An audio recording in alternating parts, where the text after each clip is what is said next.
a pagar impuestos sobre la renta. Y es verdad, de acuerdo a la propia ley del ISR, en su título tercero, en específico artículo 79, nos da un listado de todas las personas morales que no están obligadas a pagar impuestos sobre la renta por los ingresos que obtengan. Algunos ejemplos de este tipo de personas morales no obligadas a pagar impuestos son los sindicatos, las asociaciones patronales, los colegios de profesionistas, asociaciones políticas, asociaciones religiosas, sociedades cooperativas de consumo, organismos que agrupen a sociedades cooperativas de producción o de consumo. Ojo, no confundirnos aquí. Las sociedades cooperativas de productores sí pagan impuestos sobre la renta como cualquier persona moral. Las entidades que están catalogadas como no contribuyentes son las confederaciones u organismos que agrupan a las sociedades cooperativas que existen en el país. Pero si es una sociedad cooperativa de producción, sí paga impuestos. Si es una sociedad cooperativa de consumo, se cataloga como no contribuyente. También tenemos sociedades o asociaciones civiles que se dediquen a la enseñanza, que tengan reconocimiento de validez oficial que expide la SEP y que estén autorizadas por el SAT para recibir donativos deducibles. Por tanto, no por constituir una asociación o una sociedad civil que se dedique a la enseñanza, quiere decir que ya estamos relevados de pagar ISR. Además de ello, tenemos que conseguir el reconocimiento de validez oficial y la autorización del SAT para recibir donativos deducibles. Otros ejemplos son asociaciones o sociedades civiles sin fines de lucro que se dediquen a la promoción y difusión de la música, a protección, conservación y restauración de monumentos históricos, a educación e investigación artística, instauración y establecimiento de bibliotecas, entre otros, ¿ok? Sociedades de gestión colectiva de derechos de autor, asociaciones de padres de familia, cajas de ahorro que se dan dentro de las empresas para que los trabajadores vayan haciendo sus ahorros, asociaciones o sociedades que otorguen becas a la población, sociedades de inversión de fondos para el retiro, las llamadas CIEFORE, partidos y asociaciones políticas legalmente reconocidos, entre otros. Es un listado bastante extenso que nos da el artículo 79. Lo que me interesa hacer énfasis el día de hoy acerca de este artículo 79 es su segundo párrafo, o penúltimo párrafo, como lo quieran ver. En este penúltimo párrafo del artículo 79 se hace alusión a un concepto que se llama remanente distribuible. Ustedes podrán estudiar, y los invito a ello con más detenimiento, todo el título 3 de la ley del ISR, que habla sobre estas personas morales sin fines de lucro. Pero, en esencia, les puedo adelantar que estas personas morales no están obligadas a pagar impuestos siempre y cuando todo lo que obtienen de dinero lo destinen a sus fines. Es decir, si un sindicato obtiene 1,000 millones de pesos, que todo lo dedique a la defensa y a la protección de los intereses de sus trabajadores agremiados. Si un partido político recibe 500 millones de pesos, los destine todos a la promoción de sus candidatos, al mantenimiento de sus oficinas, etc. Es decir, que no se desvíen recursos para los asociados o personas físicas integrantes de estas personas morales. ¿Qué pasa cuando una institución educativa que es una persona moral no contribuyente dice, oye, pues yo cobré 5 millones de colegiaturas, ya invertí todo lo que necesitaba para garantizar la calidad educativa de los estudiantes y me sobran 500,000 pesos? Lo vamos a repartir entre los socios fundadores de la escuela. Eso no es delito, no está penado, no nos imponen una multa. Simplemente, ¿qué dice el legislador? Ok, perfecto. Si tú recibiste 5 millones y solo destinaste 4 millones y medio a los fines educativos y los otros fueron a parar a la bolsa de los socios o asociados, entonces por esos 500,000 pesos que no se invirtieron en el objeto de este tipo de personas morales no contribuyentes, por esa cantidad sí me tienes que pagar impuestos sobre la renta. Y a esto se le llama como remanente distribuible. El legislador no le llama utilidad porque, tratando de guardar la propiedad en el uso de los términos técnicos, la utilidad es un concepto propio de las personas morales con fines lucrativos. Estas personas morales que yo acabé de listar y que contempla el artículo 79, en teoría, no tienen fines de lucro. Tienen fines de investigación, fines de restauración, fines de promoción política, conservación del medio ambiente, ayuda, altruismo, etc. Entonces, todo lo que yo reciba, si se destina a estos fines, no paga ISR. Pero si se destina para beneficio particular de los socios, entonces a eso se le llama remanente distribuible. Pero si se nos facilita la comprensión, supongamos que es la utilidad que ya se va a la bolsa de los socios o asociados de este tipo de personas morales. Ahora bien, el penúltimo párrafo del artículo 79 llama la atención porque da margen a muchos malos manejos. Me explico. El artículo 79, penúltimo párrafo, dice que se considerará, es decir, se presumirá como remanente distribuible, aun cuando no esté demostrado que se repartió a los socios o accionistas, todas las erogaciones que haga un sindicato, una escuela, una asociación religiosa, un partido político, que no cumplan con los requisitos de deducción que se establecen en el artículo 147 de la ley del ISR para las personas físicas. Este artículo 147 establece como requisitos de las deducciones, entre otros que los invito a leer con calma, por ejemplo, que las erogaciones sean estrictamente indispensables, es decir, que lo que gastó el partido político esté relacionado con sus fines, que lo que gastó el sindicato esté relacionado con sus objetivos. Si no cumple ese requisito, entonces esa cantidad erogada se considera remanente distribuible y por tanto la persona moral en cuestión paga impuestos sobre esa cantidad.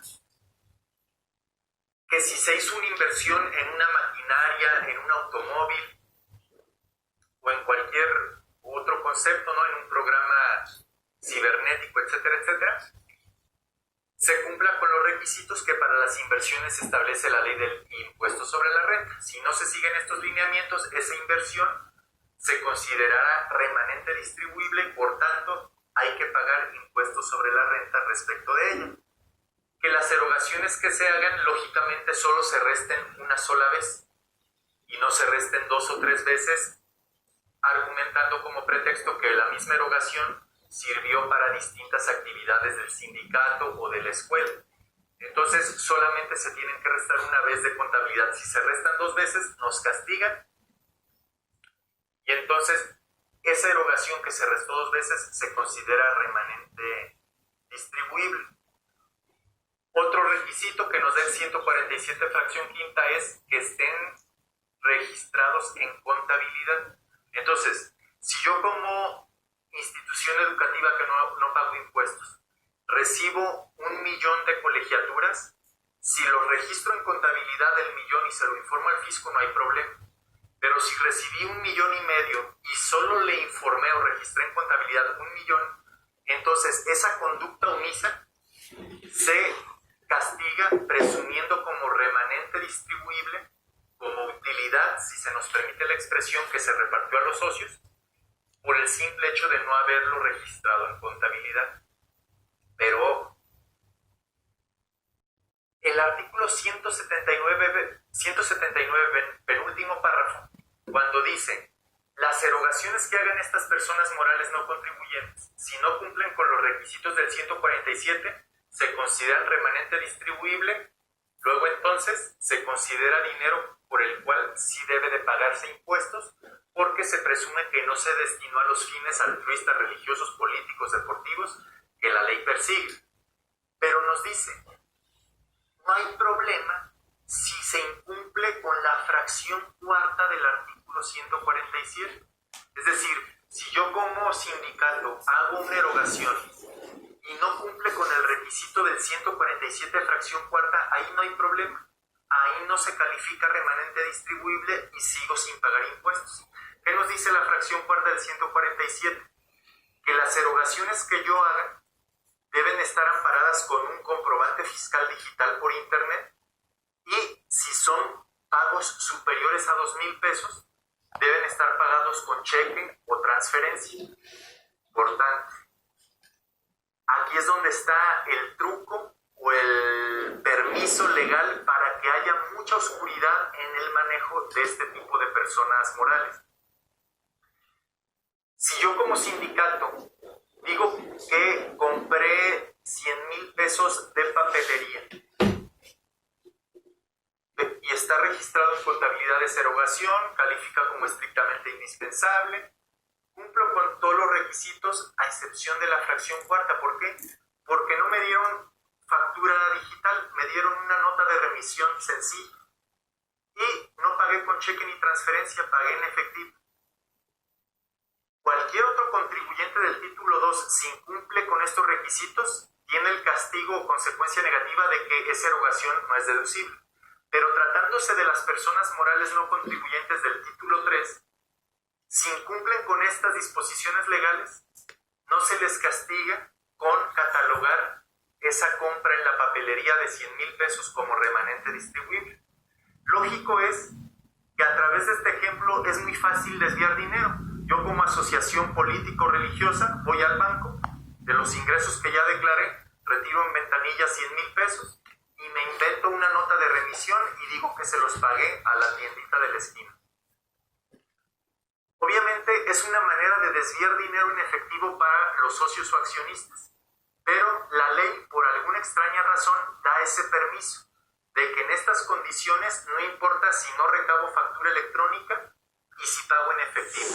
Si no cumplo con esos requisitos, no se me castiga con catalogar esa erogación como remanente distribuible. Por tanto, escuelas, sindicatos, partidos políticos, iglesias, tienen manga ancha para desviar recursos. Todo lo que reciban de colegiaturas, cuotas sindicales, aportaciones, donativos legales, etc., lo registran y no pagan un peso de impuestos bajo el pretexto de que se va a destinar a sus fines. Y luego dicen que compraron papelería o que pagaron servicios de asesoría, de publicidad, lo que queramos, de mantenimiento, pero que el proveedor no les dio factura, que les dio esta notita de remisión que se imprime en donde quiera y que le pagaron en efectivo.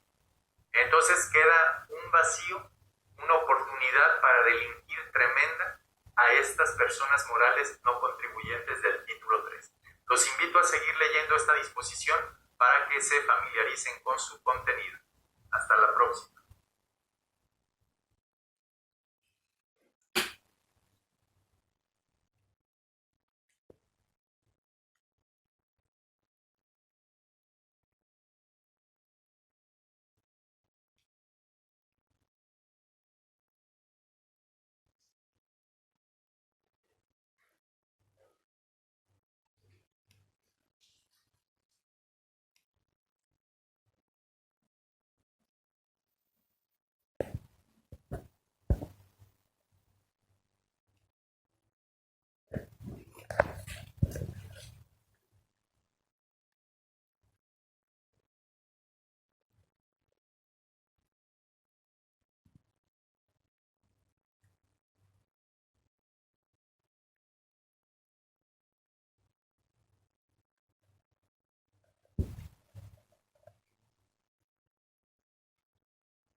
sociedades civiles. A diferencia de las organizaciones con fines de lucro como las SACCB, las asociaciones civiles y sociedades civiles no se rigen por la ley de sociedades mercantiles, sino por el Código Civil de cada estado, por lo que no es lo mismo haber una de estas figuras en Yucatán o en Colima. Hay que tener eso presente porque conlleva cositas importantes. Las asociaciones civiles son organizaciones cuyos principios no son preponderantemente económicos, es decir, no están diseñadas para crear o acumular dinero. Un ejemplo muy claro es la Cruz Roja. Las asociaciones civiles pueden recibir donaciones de instituciones privadas como empresas, si tienen un permiso de donataria autorizada, y también pueden recibir recursos del gobierno si tramitan la clave única de inscripción al Registro Federal de las Organizaciones de la Sociedad Civil, o más fácil, la CLUNY. Estos recursos no son para beneficio de las personas que trabajan en la AC, sino que se les otorgan para ayudarles a cumplir sus objetivos.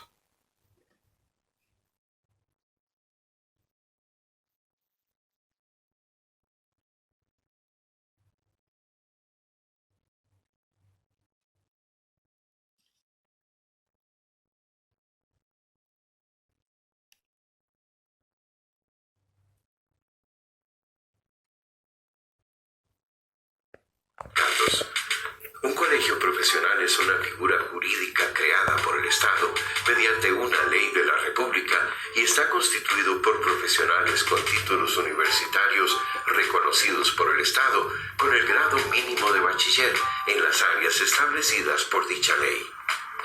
Una asociación la constituye un grupo de individuos que se unen o se organizan por su propia voluntad para lograr un fin privado de interés común entre los miembros. Por otro lado, un sindicato es una organización social puesta al servicio de los trabajadores para defender los intereses laborales.